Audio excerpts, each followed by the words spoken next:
जय हिंद दोस्तों। हम लोग टेस्ट नंबर 4 इंग्लिश का जो है आंसर करेंगे इस वीडियो में। टेस्ट नंबर 4 का टेस्ट नंबर 4।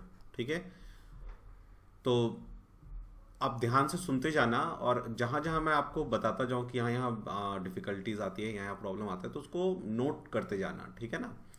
देखो, क्वेश्चन नंबर 101 पे आओ।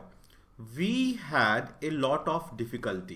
देखो, यहाँ तक कोई प्रॉब्लम नहीं है। ठीक है ना। जैसे बहुत लोगों को लग सकता है ए लॉट ऑफ, तो सर यहाँ पे आना चाहिए प्लूरल डिफिकल्टीज, लेकिन ऐसा नहीं है। ठीक है ना। ए लॉट्स ऑफ होगा तो ऐसा हम करेंगे, लॉट ऑफ में नहीं करेंगे। ठीक है ना। तो यहाँ तक कोई दिक्कत नहीं है। टू फाइंड, अब देखो ढूंढने में होता है ना, ढूंढने में कहता है ना, मुझे ढूंढने में बहुत प्रॉब्लम हुई है ना, तो टू नहीं आना चाहिए, इन आना चाहिए, है ना। अब देखो यहां पे इन आ गया, और इन के बाद जब भी ये फाइंड जो यहां पे देख रहे हो ना, एक्चुअल में ये यहां पे नाउन है, यहां वर्ब नहीं है ये। ठीक है ना। तो जब भी प्रीपोजिशन के बाद नाउन आता है तो, लेकिन ये तो वर्ब है फाइंड, लेकिन हमें इसका नाउन फॉर्म चाहिए, इस फाइंड का नाउन फॉर्म। तो नाउन फॉर्म कैसे बनता है, यदि हम इसमें आईएनजी लगा देंगे। ठीक है ना।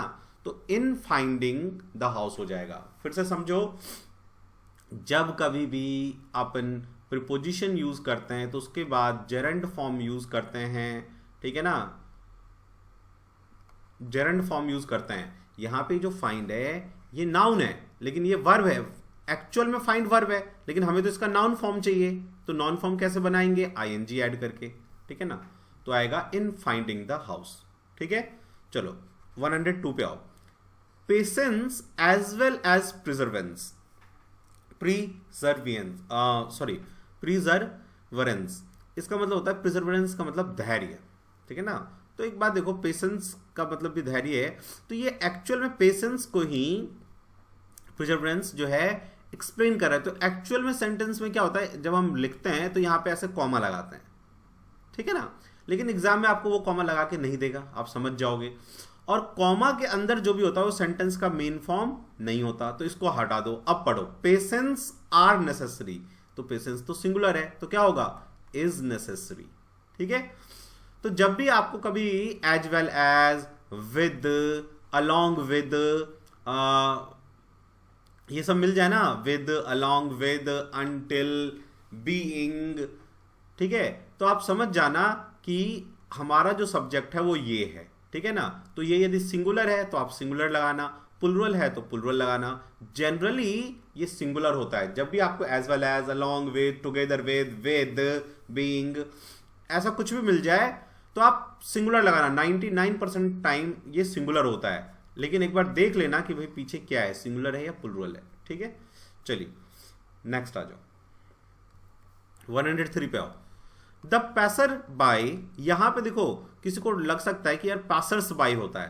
पैसर बाई ठीक है, मतलब पैसर बाई मीन्स होता है जो जाते आते रहते हैं लोग। The passer by told us, उसने हमें कहा, where was the marriage hall. देखो उसने उसे कहा है ना, क्वेश्चन तो नहीं पूछा where was the marriage hall, तो ये तो क्वेश्चन पूछ लिया कि बताओ मैरिज हॉल कहाँ है। पैसर बाई ने उनको बताया कि मैरिज हॉल यहां है, तो क्वेश्चन फॉर्म तो होगा नहीं, where was the marriage hall, पहली बात। दूसरी बात, एक बात और समझो, जब भी कंजंक्शन होता है ना, कंजंक्शन, इसके बाद सब्जेक्ट आता है, सब्जेक्ट आएगा, कभी भी वर्ब नहीं आ जाएगा। नहीं तो यदि आप इसके पहले वर्ब लगा दोगे तो क्वेश्चन फॉर्म बन जाएगा। ध्यान से सुनो, जो पासर बाई है, the passer by told us, उसने हमें कहा कि भैया मैरिज हॉल वहां है। ठीक है, तो क्वेश्चन फॉर्म तो नहीं बोला ना उसने। और where was the marriage hall, इसका मतलब तो ये पूछ रहा है, मैं यदि आपसे पूछूं where was the marriage hall, तो आप ये कहोगे ना कि भैया ये तो क्वेश्चन पूछ रहे हो आप मेरे से कि मैरिज हॉल कहां है। समझ गए। तो यहां पे आना चाहिए where the marriage hall was यहां आ जाएगा। ठीक है, तो इसमें प्रॉब्लम है। And even led us to us, उसने हमें बताया कि मैरिज हॉल कहां है और वहां तक ले भी गया। समझ गए। बहुत माइन्यूट प्रॉब्लम होता है, पता नहीं चलता। ध्यान रखना, कंजंक्शन के बाद सब्जेक्ट आता है, कभी भी वर्ब नहीं आता है। ये एक बहुत ही माइन्यूट प्रॉब्लम है और आता रहता है एग्जाम में। एक तो ये, और टू के बाद हमेशा वर्ब का फर्स्ट फॉर्म होता है, ये ध्यान रखना, यहां फंसने के चांसेस होते हैं। 104 पे आओ। The increase in consumption is directly proportional, कह रहा है इंक्रीज इन कंजम्पशन, तो ये सिंगुलर है तो इज लगा हुआ है, no problem. Directly proportional to, हमेशा डायरेक्टली प्रोपोर्शनल के बाद टू ही आता है, डायरेक्टली प्रोपोर्शनल टू कहते हैं या इनवर्सली प्रोपोर्शनल टू। जो आप में से साइंस के स्टूडेंट होंगे उनको पता होगा, या इवन आपने भी 9th-10th में यदि इंग्लिश में पढ़ा होगा साइंस, तो प्रोपोर्शनल टू या इनवर्सली प्रोपोर्शनल टू, तो टू भी ठीक है। To the increase in income, तो यहां तक तो कोई प्रॉब्लम नहीं है, तो नो एरर, ठीक है ना, जबरदस्ती एरर मत निकाल देना। 105 में आओ। In Singapore my brother in law, देखो विद आ गया ना, तो तुम्हारा सब्जेक्ट क्या हो गया, in Singapore my brother in law, ये आपका सब्जेक्ट हो गया, my brother in law. With his wife, actually यहां पे क्या होना चाहिए, यहां पे ऐसे कॉमा होना चाहिए। वर, माई ब्रदर इन लॉ वर, तो क्या होगा, वॉज होगा ना, तो वॉज आएगा, समझे। देखो यहां पे विद था, आपका सब्जेक्ट हमेशा with, along with, together with, इसके पहले होता है, तो माई ब्रदर इन लॉ कैसा है, सिंगुलर, तो वॉज आना चाहिए। या फिर मैंने क्या कहा कि यहां पे कॉमा लगा दो और इसको काट दो। In Singapore my brother in law were was, singular के साथ तो वॉज आना चाहिए। तो एक कॉमा वाला कई बार क्या होगा आपको याद नहीं रहेगा, इसलिए याद रखो along with, together with, as well as with, ठीक है, अनटिल, जब भी ये सब हो तो उससे पहले वाला जो है ऑफ, इन सब के पहले वाला जो है ना आपका सब्जेक्ट होता है, तो सब्जेक्ट सिंगुलर होगा तो सिंगुलर वर्ब लगाओ, आगे प्लूरल होगा तो प्लूरल वर्ब लगा दो। तो थर्ड में प्रॉब्लम है, ठीक है। चलिए आगे बढ़िए।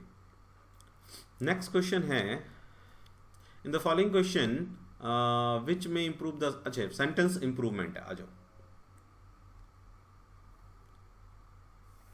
देखो तो क्वेश्चन कहता है 106 पे देखो क्या क्वेश्चन कह रहा है, a pair of shoes have been purchased by me, ठीक है, अ पेयर ऑफ शूज, तो भाई यहां तक तो कोई प्रॉब्लम नहीं है, ए पेयर ऑफ शूज हो सकता है,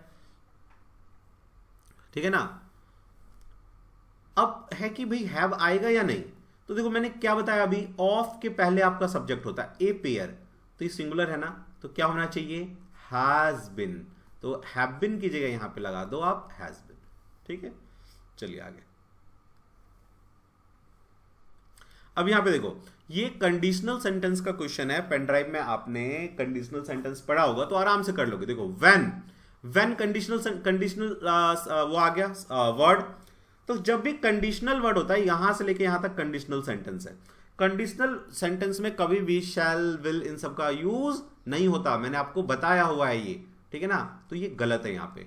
when I go to Agra I shall visit the Taj Mahal, है ना, when I shall go to Agra, I shall cut जाएगा, तो क्या होना चाहिए, when I go to Agra, shall go की जगह go, only go, when I go to Agra I shall visit the Taj Mahal.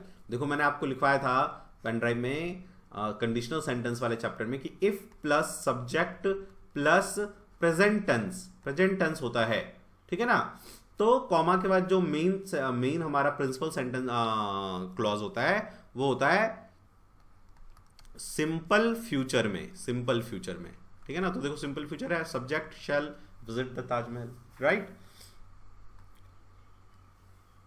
You must, देखो आप जो है ना, जो पेन ड्राइव में मैंने आपको ग्रामर का करवाया है चैप्टर, उन क्वेश्चंस को ना आप बार बार करो, वो आपके माइंड में एकदम बैठ जाना चाहिए। यदि वो बैठ गया ना तो उसके बाद आप कोई भी क्वेश्चन आपके सामने आएगा आप कर लोगे, ठीक है। उसके बाद बस प्रैक्टिस की बात आ जाती है कि हाँ प्रैक्टिस करेंगे मॉक टेस्ट से तो वो अप्लाई कर पाएंगे, अप्लाई करना सीख लेंगे, ठीक है।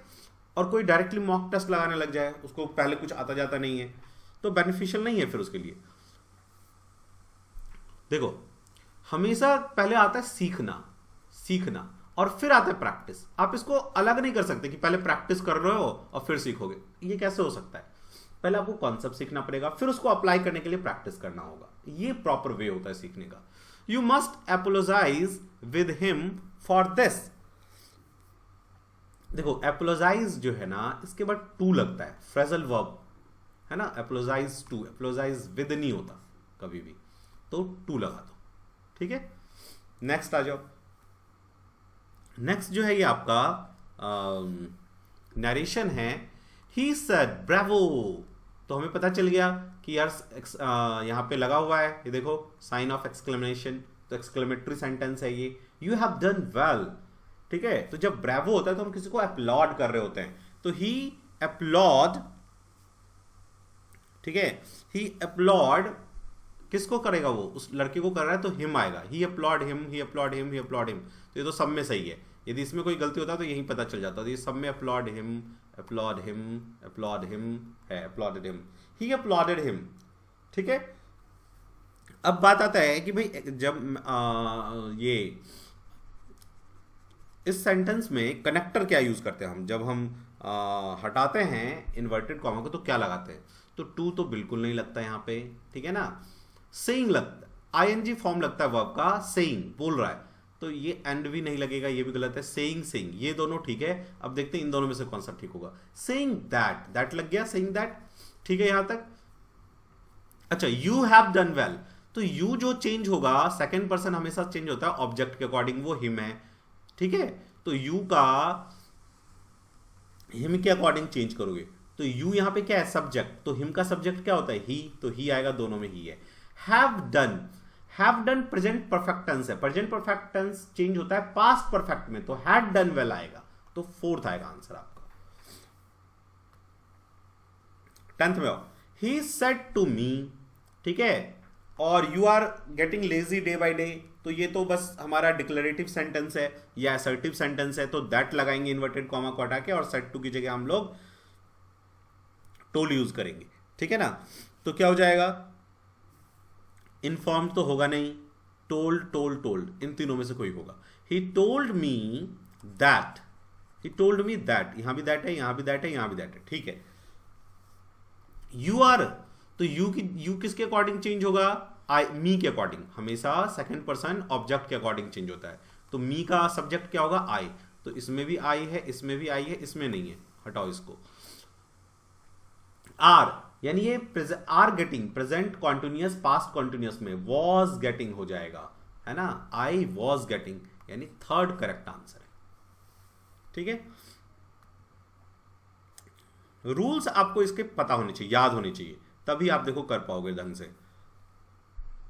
और वो कोई बहुत बड़ी बात नहीं है, बस थोड़ा सा ध्यान रखना है और आपका आ जाएगा। नरेशन वाला आप मेरा वीडियो देख लो अपने पेन ड्राइव में से, आराम से सीख जाओगे, कोई फ्री के नंबर है।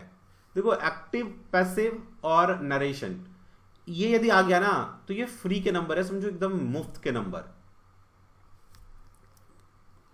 इन the following question sentence are the blank, fill in the blank पढ़ना है, ठीक है। Are you really desirous visiting Japan,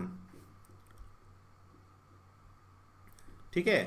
तो देखो विजिटिंग है, ठीक है ना, तो जेरेंट से पहले टू तो लगता नहीं है ना।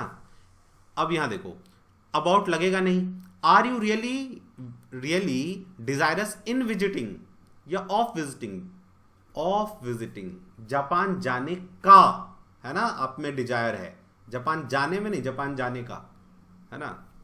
जैसे हम कहते हैं ना यार मुझे अमेरिका जाने का बहुत शौक है, का लगाते हैं ना, इन तो नहीं लगाते। अमेरिका में जाने का बहुत शौक है, अमेरिका जाने का शौक है, तो ऑफ लगेगा, right. Next of, when Indians from the south move north, जब इंडियन साउथ से नॉर्थ चले गए, they find certain aspects of life quite dash from their own, क्या मिला उनको, डिफरेंट सिचुएशन मिला, है ना, डिफरेंट आएगा, स्ट्रेंज नहीं, डिफरेंट, उन जो पहले थे उससे different, different from their own, ये तो सबने सही कर दिया होगा। 113 पे, the sky is overcast, we dash the storm will soon burst, storm burst होगा। तो होप हम अच्छी चीज का करते हैं, तो होप नहीं करेंगे, ट्रस्ट है नहीं। सस्पेक्ट हम जब कोई चोरी वगैरह होता है तब करते हैं, सस्पेक्ट आएगा नहीं, एक्सपेक्ट आएगा कि हाँ एक्सपेक्ट कर रहे हैं कि शायद ऐसा होगा। लेकिन होप तो हम अच्छी चीजों के लिए करते हैं, नेगेटिव चीजों में होप नहीं लगाते। हम ऐसे नहीं कर सकते कि आई hope I became a thief, मैं होप करता हूं कि मैं एक चोर बनूंगा, कर सकते क्या, नहीं कर सकते। I hope I want to become a doctor, है ना, होप हमेशा पॉजिटिव चीज के लिए यूज करते हैं। एक्सेप्ट आप कहीं भी यूज कर सकते हो, एक्सपेक्ट। 14 पे आओ। Population increase dash with depletion of foreign reserve. Population increase dash with depletion of foreign reserve has led to great daily hardship. ठीक है, देखो पॉपुलेशन इंक्रीज होने की वजह से क्या होगा, जो फॉरेन रिजर्व है हमारा, भाई आप ज्यादा तेल यूज करेंगे, ज्यादा चीजें यूज करेंगे तो फॉरेन रिजर्व हमारा खत्म होगा, क्योंकि हमें बाहर से खरीदना पड़ेगा। तो पॉपुलेशन इंक्रीज होने के साथ, तो के साथ में कपल्ड लगाते हैं, कपल्ड मतलब दोनों साथ में, कपल से कपल्ड याद रख लो। तो population increase coupled with depletion of foreign reserve. Population increase होने से क्या होगा, इसके साथ साथ आपका फॉरेन रिजर्व कम होगा। चलिए नेक्स्ट आइए। The national anthem is at every official function. Every official function पे नेशनल एंथम को गाया जाता है, एक्टिव वॉइस नहीं, पैसिव वॉइस। नेशनल एंथम को गाया जाता है, तो इसके बाद क्या आना चाहिए हमेशा एक्टिव वॉइस में, थर्ड फॉर्म। तो थर्ड फॉर्म संग, SUNG संग। और यदि देखो ऐसे भी कर सकते थे, अटर्ड मतलब होता है फुसफुसाना, फुसफुसाते तो नहीं है। विस्पर्ड मतलब ये फुसफुसाना नहीं। चैंटेड तो मंत्र को करते हैं, मंत्र है नहीं, तो आप ऐसे भी सोच सकते थे कि संगी होगा। वैसे आपको प्रॉपर नॉलेज ये होना चाहिए कि नेशनल एंथम को गाया गया, तो जब किसी चीज को किया जाता है वो अपने आप नहीं होता, तो वह उसमें पैसिव वॉइस यूज होता है ना। जैसे हम कहेंगे, जैसे अपन ये कह सकते हैं कि एयरपोर्ट इज बिल्ट, एयरपोर्ट को बनाया गया। आप ऐसे यदि कह देंगे कि एयरपोर्ट इज बिल्डिंग एयरपोर्ट को, तो इसका मतलब हो जाएगा एयरपोर्ट बना रहा है। एयरपोर्ट अपने आप को तो बना नहीं पाएगा। तो एक्टिव और पैसिव को पहचानना आप सीख लो। क्या, जब कोई कार्य खुद से नहीं होता, उसे कोई तीसरा आदमी करता है, कोई करता है उसे, तो वो पैसिव वॉइस होता है। तो जैसे नेशनल एंथम, वो अपने आप को नहीं गाएगा। नेशनल एंथम थोड़ी ना कहेगा कि भाई चलो मैं नेशनल एंथम गाता हूं। नेशनल एंथम को लोग गाते हैं, तो passive voice, verb third form. ठीक है, चलिए नेक्स्ट आओ, ऑल्टरनेटिव यानी सिनोनिम यूज करना है अपने को। ठीक है, देखो डूबियस, डूबियस मतलब होता है जिसमें डाउट हो, डाउटफुल। डिस्प्यूट मतलब तो होता है झगड़ा। डुप्लीकेट मतलब डुप्लीकेट करना, है ना। 117 पे आओ, क्या लिखा हुआ है, फ्लैबर गैस्टेड। फ्लैबर गैस्टेड का देखो, फ्लैबर गैस्टेड आप ऐसे याद रखो, जो कहीं भी गैस छोड़ दे, ऐसा सोच लो, फ्लैबर गैस्टेड। तो ऐसा आदमी क्या होगा, बेवकूफ, डम फोल्ड, इसका मतलब होता है डम फाउंडेड, बेवकूफ, फुलिस। एम्बैरेस्ड का स्पेलिंग बहुत इंपॉर्टेंट है, ये याद रखना, ठीक है ना। EMBA double RASSED। लोग क्या करते हैं, यहां गलती करते हैं, या तो डबल R की जगह एक R या डबल S की जगह एक S लगाते हैं। ध्यान रखना, इसका स्पेलिंग मिस्टेक आता रहता है। स्केर्ड मीन्स डरावना होता है। ह्यूमिलेटेड मतलब किसी की बेइज्जती करना। नेक्स्ट इटर्नल, इटर्नल मतलब होता है जो हमेशा चलता रहे, कभी खत्म ना हो। इटर्नल जैसे सी इज इटर्नल ब्यूटीफुल, वो हमेशा ब्यूटीफुल रही, है ना, कभी खत्म नहीं होने वाला। तो ऐसा चीज जो कभी खत्म नहीं होता उसे परपिचुअल कहते हैं, जो चलता रहे। इनन्यूमरेबल, इनन्यूमरेबल जिसके नंबर नहीं बना इसके। अनमेजरेबल जिसको मेजर ना किया जा सके। प्रोलॉन्ग मतलब बहुत समय तक, जैसे कहते हैं ना कि ही हैज प्रोलॉन्ग्ड डिजीज, इसको बहुत दिनों से बीमारी है। जेन्युइन, जेन्युइन का मीनिंग क्या हो जाएगा, ऑथेंटिक। देखो ऑथेंटिक मीन्स जो है ये क्या होता है कि हाँ भाई, हम कहते हैं ना कि हाँ ये ऑथेंटिक हमने पुमा के शोरूम से खरीदा है, तो जेन्युइन और ऑथेंटिक सेम हो गया।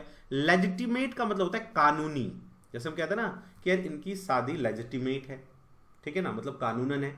इनका जो रिलेशन है वो इललेजिटिमेट है। इललेजिटिमेट का मतलब क्या हो जाएगा, जो कानूनन नहीं है। रिलायबल जिस पे आप भरोसा कर सको। प्योर जो शुद्ध होता है। ऑब्सीन पे आओ, ऑब्सीन मतलब होता है नगन, ठीक है ना, जो नगन बिहेवियर होता है, तो उसको कहते हैं इंग्लिश में इंडिसेंट भी कह सकते हैं उसे। इंडिसेंट मतलब होता है नगन बिहेवियर। इनकॉरिजिबल जिसको कभी ठीक ना किया जा सके। रिडिकुलस जो बहुत ही बेकार घटिया हो, रिडिकुलस। इनटॉलरेबल जिसको आप बर्दाश्त ना कर सको। चलो 121 पे आओ। कॉर्डियल, इसका हमें निकालना है अपोजिट। कॉर्डियल मतलब होता है फ्रेंडली, तो उल्टा क्या हो जाएगा, हॉस्टाइल। हॉस्टाइल मतलब अनफ्रेंडली, ठीक है। इंस्टिंक्टिव, इंस्टिंक्ट कहते हैं ना कि यार इसका इंस्टिंक्ट है मैथ के क्वेश्चन करने में, मतलब ये मैथ के क्वेश्चन कर लेता है। इंस्टिंक्ट मतलब जो अंदर से आपके पहले से है ना। उल्टा हो जाएगा रैशनल, जो सोचता है कि भाई क्या करूं क्या करूं। जैसे कोई गाना बचपन से ही गा लेता है, इंस्टिंक्टिव, उसमें ये जन्मजात रहता है, इंस्टिंक्ट है उसकी कि वो गा लेता है। एक होता है रैशनल, जो सीखता है। वीनियल, देखो वीनियल मतलब होता है जिसको आप माफ कर दो, क्षमा कर दो, ठीक है ना। तो उल्टा क्या हो जाएगा, जिसको आप क्षमा ना कर पाओ। माइनर, पार्डनेबल, अनपार्डनेबल, हमें तो उल्टा ढूंढना है ना, पार्डनेबल तो सेम हो जाएगा। एक्टिव टू पैसिव पे आ जाओ। 124, हु स्टोल योर पेन, ठीक है ना। अब देखो यहां पे क्वेश्चन मार्क है, जब भी क्वेश्चन मार्क वाला हो, हु हो, तो उसको बाय हुम कर देते हैं, बाय हुम। तो देख लो पहला तो ऐसे ही गलत है, बाय हुम, ठीक है, और बाय हुम, तो 2, 3, 4 में से कोई हो सकता है, ठीक है। उसके बाद हमने देखा स्टोल, हु स्टोल। स्टोल जो है वो वर्ब का सेकंड फॉर्म है, यानी सिंपल प्रेजेंट टेंस है। तो सिंपल पास्ट है, तो सिंपल पास्ट में हम क्या करते हैं, वॉज लगाते हैं जब पैसिव वॉइस बनाते हैं। तो इस वाला तो रॉन्ग है, ठीक है ना। डिड भी रॉन्ग है ये। बाय होम वॉज, है ना, वॉज योर पेन स्टोलन, ठीक है। बाय होम वॉज योर, जब हम एक्टिव पैसिव बनाते हैं सिंपल पास्ट का, तो हम वॉज, वर प्लस वर्ब का थर्ड फॉर्म यूज करते हैं। तो वॉज योर पेन स्टोलन, देखो थर्ड फॉर्म यूज कर लिया, so this is the right answer. Next, I can help you. I can help you ये सिंपल प्रेजेंट टेंस है, तो सिंपल प्रेजेंट टेंस में हम क्या करेंगे, एक तो क्या हो जाएगा, वर्ब का third form. Simple present tense में जब हम क्या लगाते हैं, इज, एम, आर, क्या लगाते हैं, सब्जेक्ट इज, एम, आर, ठीक है, प्लस वर्ब थर्ड फॉर्म, ठीक है। आई कैन हेल्प यू, तो यू जो है क्या है इसका ऑब्जेक्ट, तो पहले यू आ जाएगा सब्जेक्ट की जगह पे, तो यू। उसके बाद हमें लगाना पड़ेगा इसमें इज, एम, आर में से कुछ, ठीक है। तो इसमें इज, एम, आर नहीं, इसकी जगह हमारे पास कैन है। ये simple present tense modal form का है, तो कैन का कैन ही रहेगा, कुड तो होगा नहीं, तो कुड तो हटा दो, कुड वाला तो दोनों ही रॉन्ग है, तो कैन का कैन होगा, ठीक है ना। अच्छा, तो जब मोडाल सिंपल मोडाल टेंस आता है, तो सिंपल मोडाल टेंस में क्या होता है, मोडाल्स के बाद हम लगाते हैं बी, जब उसका हम पैसिव फॉर्म बनाते हैं, और वर्ब का थर्ड फॉर्म, ठीक है। तो कैन बी हेल्प्ड और कैन बी हेल्प, कौन सा ठीक होगा भाई, हेल्प्ड, थर्ड फॉर्म यहां है, तो second is the right answer, ठीक है। नेक्स्ट आ जाओ 126 पे। One who Yeats too much, उसे हम ग्लटन कहते हैं, ग्लटन, पे टू। ओबेस मतलब जिसकी, ओबेस मतलब एक तो होता है जिसकी आदत हो जाती है, और ओबेस मतलब मोटा भी होता है। ओवरवेट, ग्रीडी मतलब लालची। एग्जिस्टिंग ओनली इन माइंड, जो हमारे माइंड में होता है तो वो इमेजिनरी होता है ना। फैल्सी मतलब होता है झूठा। गैम्बल मतलब गैम्बल करना, गैम्बल खेलना, है ना। मिशनरी एक्शन, मिशनरी जो किसी मिशन पे हो। लाइकली टू अरोज इनवी, जो हमें इनवी अरोज करता है। इनवी मतलब जो आप, इनवी का मतलब एक तरह से हम कह सकते हैं कि जलन, ठीक है ना। तो इनवियस, जलन, इनवियस, ठीक है। इनवाइवल मतलब होता है जो हो सकता है ना। इकोनॉमिकल मतलब जो खर्चे के अंदर है। जेलस और इनवियस दोनों का मीनिंग सेम होता है, जलन। लेकिन जब आप किसी की ना खुशी से जलो तो वो इनवी होता है। जो कोई आईएएस बन गया तो आप उससे जल रहे हो, तो क्या हो रहे हो आप, इनवियस हो रहे हो। लेकिन जब आपकी चीज खोने का डर हो, भाई आपकी गर्लफ्रेंड को कोई और लेके चला जाए, तो आप क्या, आपकी गर्लफ्रेंड किसी और से बात कर रही है, तो आप क्या फील करोगे, इनवियस नहीं, जेलस बात फील करोगे, ठीक है ना। ये जेलस और इनवियस में डिफरेंस है। जब आपको अपनी चीज खोने का डर हो तो जेलस यूज करते हैं, और जब आप किसी की तरक्की, किसी की चीज से आप जल रहे हो तो फिर इनवियस यूज करते हैं, है ना। जैसे आपने किसी के हाथ में देख लिया भाई डायमंड का रिंग, तो आप क्या फील करोगे? इनवियस फील करोगे, उस टाइम जेलस फील नहीं करोगे। हम लोग जनरली गलत यूज करते हैं इन दोनों वर्ड को, हम हमेशा बोलते हैं जेलस फील हो रहा है। One who loves and suspect his और हर कंट्री, सस्पेक्ट नहीं है, सपोर्ट्स हिज और her country and is willing to defend it, हमेशा उसको डिफेंड करता है, उसे कहते हैं पैट्रियट, है ना। देखो एक्चुअली अपना जो भारत देश है इसमें हम माता प्रधान है, तो हम अपने देश को माता बोलते हैं, लेकिन इंग्लिश वाले जितने हैं वो अपने देश को पिता का फादरलैंड कहते हैं। तो पैट्रियट मतलब मतलब फादर होता है, पैट्रियट, ठीक है ना, पैट्रियट होता है मतलब देशभक्त। मार्टायर जो शहीद हो जाते हैं, एलियन जो दूसरे जगह से आए जो अननोन है आपके लिए, एथिस्ट जो भगवान पे बिलीव नहीं करते, भगवान में बिलीव नहीं करते, इन गॉड होगा, sorry. The study of birds is called ornithology. Zoology मतलब जंतु विज्ञान। फिजियोलॉजी मीन्स फिजियोलॉजी मतलब होता है जो डॉक्टर लोग पढ़ते हैं, फिजियोलॉजी, ह्यूमन फिजियोलॉजी, ठीक है ना। और एंथ्रोपोलॉजी मानव शास्त्र, ठीक है। चलिए 131 पे आओ। ये ईडियम है, to speak one's mind. To speak one's mind का मतलब क्या होगा कि कोई बात छुपा के नहीं रखना, बोल देना उसे कि हाँ भाई आप ऐसा फील कर रहे हो, ठीक है। तो अपने थॉट को एक्सप्रेस कर देना, टू एक्सप्रेस वंस थॉट। 132 पे आओ। To make a mountain of a mole hill, किसी छोटी चीज को बड़ा बना देना। To make advantage of small thing नहीं, to give great importance to a little thing, हाँ ये ठीक है। Hand in glove, hand in glove का मीनिंग हो जाएगा, देखो हैंड इन ग्लोव, ग्लोव में जब मतलब जब आपके दास्ताने में आपका हाथ होता है तो क्या होता है, दोनों एक दूसरे के पास पास, इन क्लोज रिलेशन, ठीक है। एक्चुअली ये हैंड इन ग्लोव कब से बनाया, जब देखो जो इस जितने भी यूरोपियन कंट्रीज हैं इन सब में वैलेंटाइन मनाया जाता है, तो पहले क्या होता था कि लोग पार्क में चले जाते थे अपने बॉयफ्रेंड गर्लफ्रेंड के साथ और अपने साथ ना ग्लोव्स ले जाते थे और उसमें एक दूसरे का हाथ छुपा के पकड़ते थे। इतना ज़्यादा खुलापन नहीं था जो आज है, ठीक है। सो दैट इज तब से आ गया इन अ क्लोज रिलेशनशिप, ठीक है।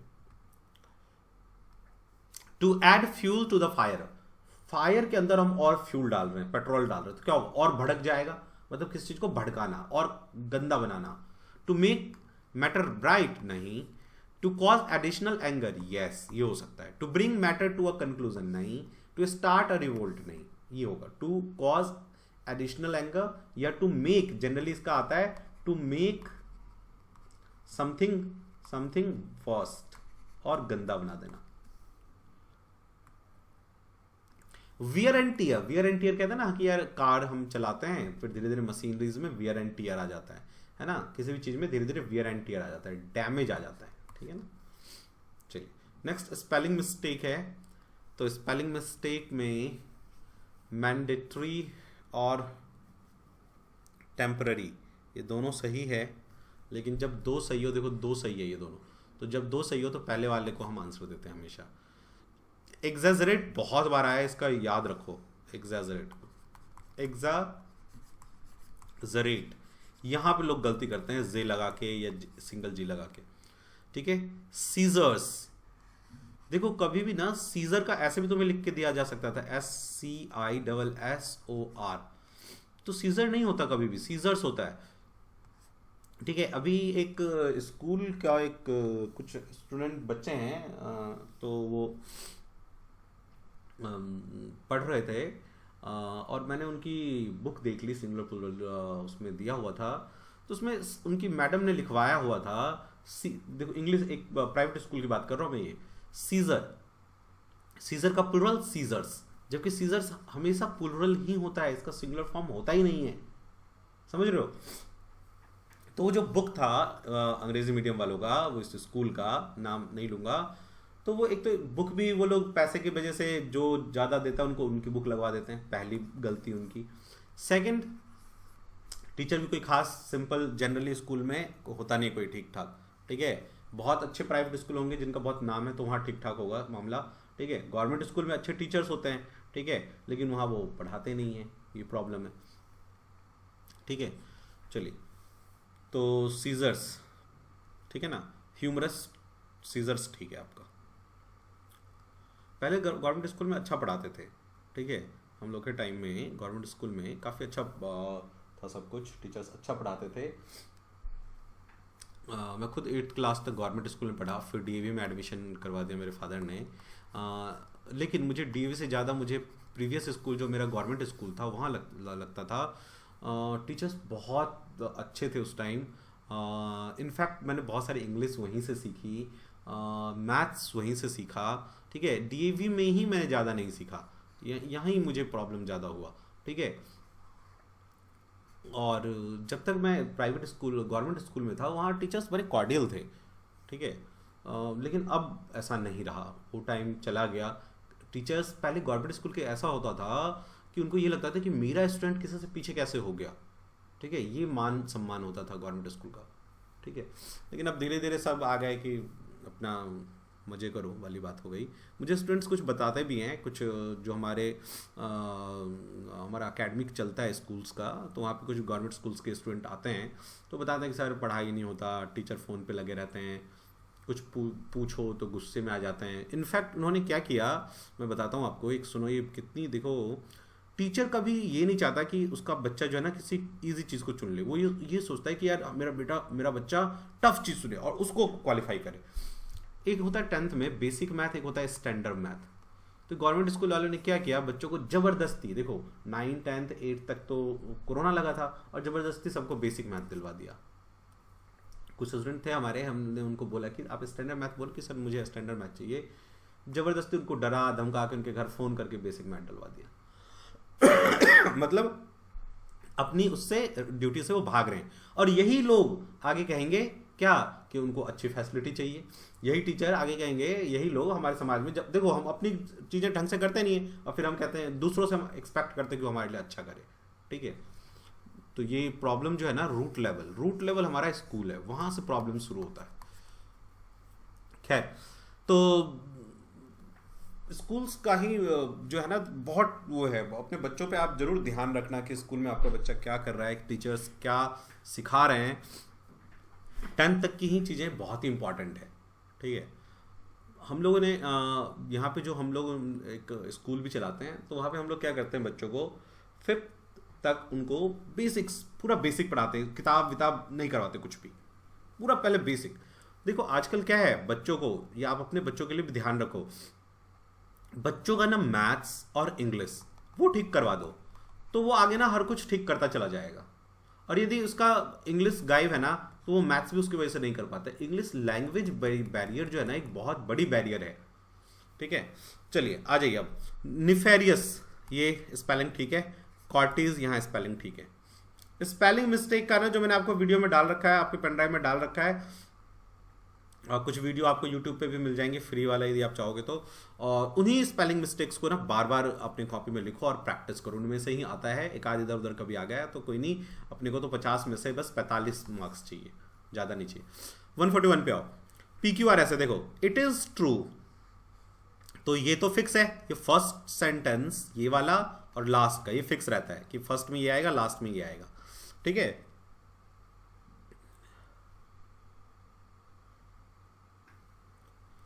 तो इट इज ट्रू, राइट। इसके बाद आना चाहिए इट इज, देखो ये एक पूरा सेंटेंस हो गया, इट इज ट्रू, वर्ब भी आ गया, ऑब्जेक्ट भी आ गया। तो इसके बाद आना चाहिए कोई सेंटेंस कनेक्टर। भाई दो सेंटेंस को कनेक्ट कौन करता है, कनेक्टर। तो कनेक्टर ढूंढो, कंजंक्शन कंजंक्शन कंजंक्शन कंजंक्शन, यहां पे आ गया दैट, तो इसके बाद आएगा आर। तो देखो आर वाला कितने हैं, ये हटा दो, इनमें से कोई होगा। अब देखो it is true that we are not, ये सेंटेंस कंप्लीट नहीं है।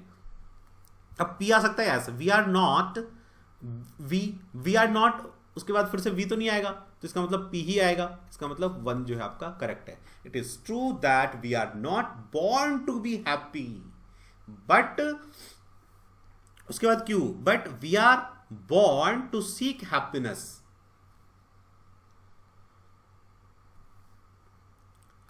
नेक्स्ट आ जाओ 142, इनडिस्क्रिमिनेट इंडस्ट्रियलाइजेशन रिजल्टेड। इनडिस्क्रिमिनेट मतलब जहां पे कोई जो है डिस्क्रिमिनेशन नहीं किया जाता, इनडिस्क्रिमिनेट इंडस्ट्रियलाइजेशन रिजल्टेड। क्या रिजल्ट कर दिया इसने? जब इंडस्ट्री का एक होना चाहिए ना विभाग, कैटेगरी, तो कैटेगराइजेशन नहीं हुआ तो क्या हुआ, उससे अफरा तफरी मचे की। देखते हैं क्या है। इनडिस्क्रिमिनेट इंडस्ट्रियलाइजेशन रिजल्टेड और ऑफ अपॉर्चुनिटीज, ये तो फिक्स है ना। रिजल्टेड, क्या रिजल्ट कर रहा है? एज द रूरल नहीं, resulted in the city in search, in cities in search नहीं, इन अर्बन माइग्रेशन। रिजल्टेड क्या? इन अर्बन माइग्रेशन जो है वो हो सकता है, ठीक है ना, इन अर्बन माइग्रेशन, ये सही बैठ रहा है। तो in industrial in indiscriminate industrialization resulted, क्या जाना चाहिए इसके बाद? रिजल्टेड इन, हमेशा रिजल्ट के बाद इन लगता है। आप देखो, आपने सेंटेंस बहुत सारा पढ़ा होगा, उसमें आता है रिजल्टेड इन अर्बन माइग्रेशन, ठीक है ना। तो आर वाला कितने है भाई? एक ही है, आंख बंद करके लगा दो, देखो अब सही होगा ये। Is in resulted in urban migration, R के बाद फिर migration, as rural in city, rural in cities in search नहीं, ऐसा आना चाहिए, as rural poor settled in cities in search of the opportunities, in search of the opportunities. इसका मतलब Q last में आएगा, देखो क्यू लास्ट में है, इससे भी हम पकड़ सकते थे, ठीक है ना। देखो या तो फर्स्ट वाला सेंटेंस पकड़ लो या लास्ट वाला, ये ध्यान रख लो, इससे बहुत सारा क्वेश्चन हो जाएगा। या तो आप फर्स्ट वाला पकड़ लो या सेकंड वाला पकड़ लो, एक तो ये बात है। दूसरा हमेशा ये याद रखो, subject verb object, subject verb के बाद ऑब्जेक्ट आता है, इससे बहुत सारा आप कनेक्ट कर लोगे। रिलेटिव प्रोनाउन याद रखो, क्या? हु, विच और दैट। हु, विच, दैट, इनके बाद नाउन या इनके पहले नाउन या कोई प्रोनाउन आ रहा होगा, उससे भी आप कनेक्ट कर लोगे PQRS। यही 3-4 चीज PQRS में ध्यान रखना होता है। 143 को देखते हैं, देखो आओ। There are some store P, इसमें ना Q गायब है, इसको ना छोड़ दो, ये रॉन्ग दे दिया, Q इसमें गायब है इस सेंटेंस में। 144 पे आओ। द ट्रांजिशन फ्रॉम, देखो द ट्रांजिशन फ्रॉम, यहां से वहां जाना, ट्रांजिशन का मतलब एक जगह से दूसरे जाना। तो ये कह रहा है school to college, meet it, भाई meet it, the transition from, क्या ट्रांजिशन मतलब एक से दूसरे जगह, तो स्कूल टू कॉलेज एक ही दिख रहा है यहाँ पे, तो यही होगा the transition from school to college. तो P वाला, P जहां पे होगा वो सही होगा, तो ये और ये हमें मिल गया। अच्छा आगे देखते हैं फिर। Meet in transition to the college, है ना। इसके बाद देखो the transition from school to college, इसके बाद क्या आना चाहिए? वर्ब, तो इज डिमांडिंग आना चाहिए, हाँ नहीं, सो इज डिमांडिंग आना चाहिए, या क्या आना चाहिए भाई? हम यदि आर लेंगे तो वर्ब तो आया नहीं, इसका मतलब एस ही आना चाहिए, हेल्पिंग वर्ब वाला, तो एस आएगा इसके बाद। तो P के बाद एस चाहिए अपने को, तो ये सेकंड वाला आपका सही होगा। देखो बस इससे पता चल गया मुझे, द ट्रांजिशन फ्रॉम, तो मुझे पता चल रहा है कहीं ना कहीं जा रहा है वो, तो स्कूल टू कॉलेज, भाई एक सब्जेक्ट आ गया, अब इसके बाद वर्ब आना चाहिए, वो इज में ही है और कहीं है ही नहीं, तो इज डिमांडिंग, ठीक है ना, is demanding, so one must meet it without expectations. 145 पे आओ। The railway has launched, railway ने लॉन्च किया, क्या लॉन्च किया?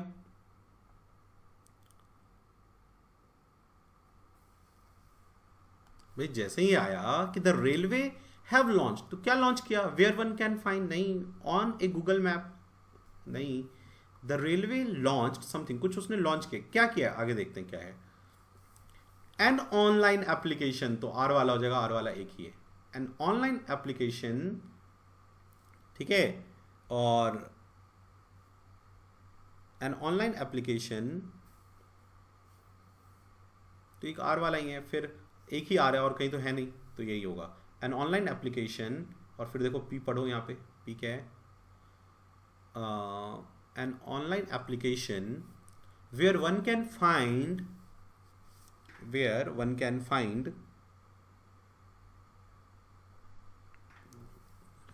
ऊपर जाओ, where one can find the exact location, और उसके बाद वो आ जाएगा P वाला, है ना, ये वाला, सॉरी P वाला कह रहा हूँ, exact location on Google Map, ठीक है, Q, तो बिल्कुल ठीक है, परफेक्ट है हमारा थर्ड। एक ही से पता चल गया कि रिजल्ट क्या उसने लॉन्च किया, एप्लीकेशन लॉन्च किया। कॉम्प्रिहेंशन टेस्ट पे आ जाओ। देखो कॉम्प्रिहेंशन टेस्ट में सबसे पहले हमें क्या करना चाहिए कि क्वेश्चंस को थोड़ा पढ़ लेना चाहिए। इससे क्या फायदा होता है कि अपने माइंड में होता है कि भाई करना क्या है। According to author the Indian people, ठीक है। इसके बाद क्या है, Indians do not do anything beneficial to society unless, ठीक है। The author says that India, ठीक है, और the author suggest that, okay, the value does the author wants to build into the educational system, okay, ठीक है। चलो अब हम यहाँ से स्टार्ट करते हैं कॉम्प्रिहेंशन को पढ़ना, ओके। जहां जहां हमें अपने काम का चीज मिलेगा उसे हम जो है अंडरलाइन कर लेंगे। Every society must develop in its people a social responsibility. This is something that we in India have been falling short. ये हमें इंडिया में कमी हो रही है। वी आर वेरी इंडिविजुअलिस्टिक, हम बहुत इंडिविजुअलिस्टिक हैं, मतलब बस अपने पे से मतलब रखते हैं। And do not relate ourselves to our society, society से नहीं मतलब रखते हैं। जबकि गीता में भगवान ने कहा है कि आप सोसाइटी से हो, ना कि आपसे सोसाइटी है। समाज खुश रहेगा तो आप खुश रहोगे, समाज दुखी है तो आप भी दुखी हो जाओगे। आप ऐसा नहीं सोच सकते कि समाज दुखी है और मेरे पास बहुत पैसा है तो मैं खुश हो जाऊंगा, नहीं, कभी नहीं रह सकते।